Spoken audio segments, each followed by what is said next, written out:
Trending at pinag-uusapan ngayon sa mundo ng social media ang ginawa ng Presidential Communications Office sa tanggapan ng Net25 upang hilingin na tanggalin sa Malacanang Bet ang isang magaling na reporter na si Eden Santos na siyang tila nambulabog sa lahat ng di umano'y kasinungalingan ng gobyernong Ngagba at sa lahat ng umano'y kabulastugan ng Malacanang spokesperson na si Attorney Claire Castro.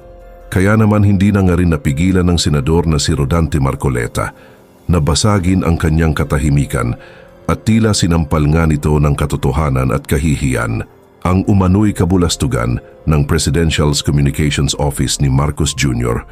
Gaano nga kaya ito katotoo? Ating alamin. Nagpadala ng liham ang Presidential Communications Office sa Net25 upang hilingin na tanggalin na itong si Eden Santos mula sa Malacanang Bet. Ang dahilan ay ang umano'y naging paglabag nito sa coverage protocol. Nang tanungin nito si President Marcos Jr. sa nangyaring event sa lugar ng Tarlac. Kaya naman tila dismayado nga rin ang senador na si Rodante Marcoleta sa naging hakbang na ito ng Presidential Communications Office. Ayon nga kay Marcoleta, ay hindi anya sapat ang naturang dahilan para tanggalin ang isang reporter, lalo na't kilalaan niya ito sa pagtatanong ng diretsyo, may laman at walang kinatatakutan. Si Eden Santos ay ilang beses nang nag-viral dahil sa matitinik, ngunit makabuluhang pagtatanong sa mga press briefing at dahil nga dito ay itinuturing siya ng nakararami bilang isang independent journalism sa loob ng palasyo. Kaya't tanong ngayon ng marami sa ating mga kababayan, ito ba'y usapin lamang ng protocol o tahasang panunupil na sa malayang pamamahayag? Ayusan na natin talakayin ito, Sen, eh. Kasi ang pagkakaintindi natin, dapat ito po internal sa pagitan po ng Net25 at saka ng Presidential Communications Office. Sumulat po kasi sila sa atin hong Chief of Reporters na hinihiling na ang ating reporter sa Malacanang na si Ate Eden Suarez Santos ay mailipat daw po ng ibang beat assignments, Sen. Bakit daw? Sapagkat si Eden daw po ay meron yatang di umano ay mga paglabag sa protocol sapagkat nais niya yatang mag-ambush interview kay Pangulong Bongbong Marcos sa isang event. Kaya yun po ang ginamit nilang ground para sumulat daw po sa ating himpilan, Sen. Teka muna, yung protocol na yun ay dumaan sa public hearing. Wala na po pa. Lahat ba ng mga pwedeng makisama sa isang kalipunan na reporter at kung saan sila dapat maistasyon, alam nila ipinaliwanag yung protocol na yun, alam nila lahat. At pumayag lahat. Actually, wala naman dito tanong. Dito'y parang mensahe na pinadadala sa lahat ng mga himpilan ng radyo, telebisyon at mga reporters na nagko-cover ng Malacanang, Sen. Bakit naman, baka naman lumalabag na kayo sa press freedom pag gaganyan. May ganun ba? Kung minsan kasi, may kinakailangang itanong talaga at hindi mo naman talaga mapipili yung oras. Lalo na yung pagkakataon, doon mo lang nakita halimbawa yung taong gusto mong tanungin. At talagang gusto mo namang itanong yun sapagkat bahagi ng tungkulin mo. Hinahabol mo talaga yung may mga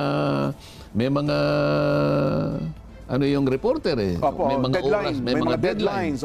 At siguro, isa sa kanyang assignment ay kailangan nating magkaroon ng ganitong reaction mula sa taong ito. At ang deadline niya, yun ang panahon na nakita niya. Paano mo ipagbabawal yun? Parang may nilabas silang videos yan eh. Kung hindi ako nagkakama, ito atang event sa Tarlac, tama ba, Nelson? Na parang may papakita ba natin? Alam ko nilabas din nila eh. Sa mga sinasabi mo, merong protocol na bawal ang ambush interview sa ating Pangulo? May ganun po na pakiusap sila na kung maaari, wala tayong ambush interview, maliban lang gustuhin ng Pangulo na yun naman pala eh. Bakit talaga? Ayaw ba ng Pangulo na ma-interview siya? O sila lang ang gumagawa ng paraan? Baka naman ang Pangulo nakahanda namang magpa-interview. Sila lang. Yun nga yung sinasabi ko, yung protocol ba na yan pinag-aralan at yan ba'y sinang-ayunan ng lahat ng mga reporters na may kinalaman dyan? Parang yun ata sa kanila, request yun, Sen eh. Parang protocol, request basically. Una ako, personal. Kung hihilingin nila si Eden Suarez Santos ay ilipat at alisin doon. Paano natin gagawin yun? Si Eden pa naman ang pinakamatinik nating reporter. Yun na nga po. Paano ko isa-substitute yan? Saan ako hahanap pa? Oho. Napakahirap namang kumuha ng reporter. Alam mo naman ang reporter natin, taon na. Apo. Taon na ang kanilang training dito. Hindi naman ganun kadali na basta ka na lang maglipat. Yes. Saka hindi ganun naman ang patakaran. Bakit naman ako? Kauna-una ang pagkakataong pumunta lang ako sa Senado para lang makita ko yung espasyong binigay sa akin may opisina para sa ninyo. aking opisina. Opo. Dalawang bagay kasi ang ipinunta ko ron, merong orientation dun sa Finance and Administration. Opo. Ipinakiusap nila sa araw na yon, makita man lang, magkita lang kami noon at saka yung staff na pangunahing staff na nilinya nila, magkausap-usap kami, at saka makita ko na yung aking opisina. Opo. Yun lamang, wala naman akong ipinuntang ibang bagay doon. Pinipilit akong, inahabol ako ng isang reporter. Oo nga. Talagang inahabol ako. Sabi ko, sandali lang, sabi ko, aakyat kami, pupunta kami doon sa fifth floor kasi gusto kong makita lang yung space. Opo. Pwede po ba akong pumanhik din? Ay, maghintay ka na lang dito, sabi ko. Alam niya siguro na magkakahiwa-hiwalay na kami. Tinanong pa rin niya ako. So talagang mapilit. Ayaw ko talagang magpa-interview. Tsaka na lang sabi ko kasi pupunta lang, nagmamadali kami. Pero pinilit niya. Ano po bang masasabi ni tungkol pa rin sa impeachment? Opo. Alam mo yung sinagot ko? Dahil nga nagmamadali ako, tsaka hindi naman ako talaga sasagot sa kanya. Ibigay mo na lang yan sa mga marurunong, sabi ko. Opo. Akalain mo, in-upload niya sa ano na, Inquirer naman yan. Opo. Inquirer. Opo. O ngayon natin, 1 milyon na yung views. Yun lang mga Yun lang sinabi ko. make sinabi ninyo. Ngayon, ibig ko sabi, kaya nga ayaw ko magpa-interview sa kanila eh. Opo. Nagagamit lang nila para lumaki yung views nila.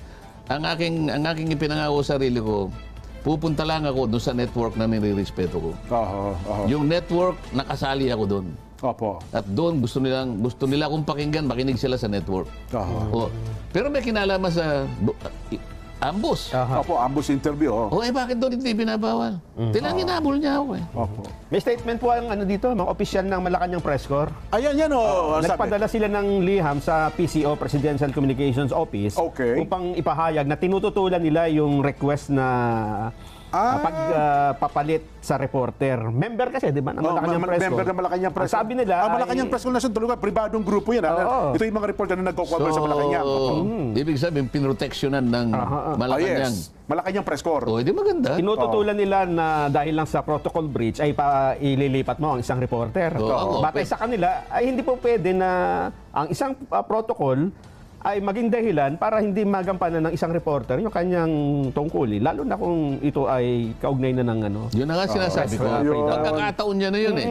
Kaya ako, sinasabi ko ngayon, ako personal lang naman din, ano? Hindi ko na kayo sinasangkot at ang ating programa. Ako personal ko lang. Siya yung pinakamagaling nating reporter eh. Saan ako hahanap ng ipapalit sa kanya ng ganun-ganun kadali? Ano masasabi ko dyan? Ayan. Si Eli Saludar nga, 17 years na nag-cover ng Malacanang.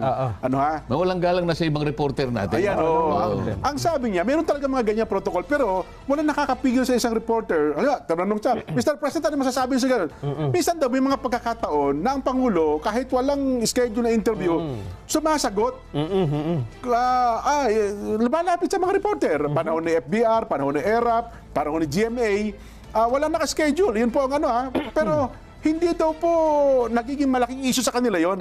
Sapagkat sa Pangulo, ay okay naman pala yung ganun. Okay naman pala. Tsaka para bang akala mo binabantay nila pa. Baka mamaya ayaw pa nga ng Pangulo yung ginagawa nilang ganun. Ayun na nga po. Meron bang kasiguruhan na ang Pangulo sinabi sa kanila, ayaw ko ng ambush interview. Ambush interview. O kayo lang ang gumagawa niyan para magpasikat kayo.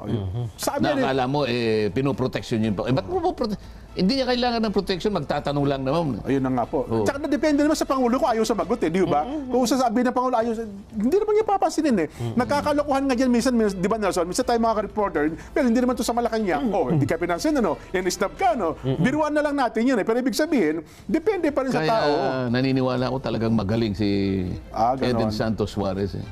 Pinangingilagan siguro. Di ba?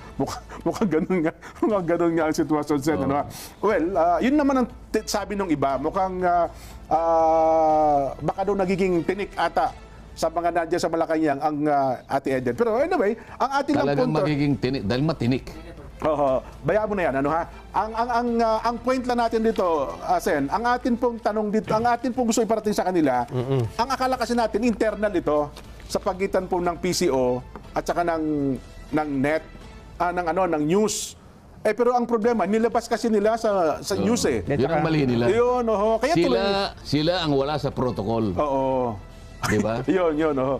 Yun po ang naging nangyari doon. Kasi kung hindi naman po nila nilabas sa mga news po ito, hindi naman sana natin i-discuss. Kasi nga, alam natin, internal sa pagitan po ng Malacanang na PCO at saka ng Net25 News ang usaping ito. Sa akin naman, yung ganito mga usapin, hindi to kailanman magiging internal eh. Yun na nga. Dahil may kasangkot ding press corps eh. Well. Puro reporter. Mapipigilan mo ba lahat niya na... Hindi, ang point lang ata doon, hindi naman ata nila pinaalam din sa press corps, Malacanang press corps, na sumulat sila sa Net25. Malalaman yun. Yun Kaya nga sila naging reporter. Diba? Yan, Nandyan na yan. Ang problema yan dyan, halimbawa, pinalitan mo, di ba? Oo. Sigurado ka ba na mas... Baka man yung ipalit dyan mas maraming tinik. Plano ata ako yata. Saka parang wala sa hulog yung ganun eh. Bakit? Ba't ka namimili, di ba? Ano ba problema? Yun na nga po. Di ba?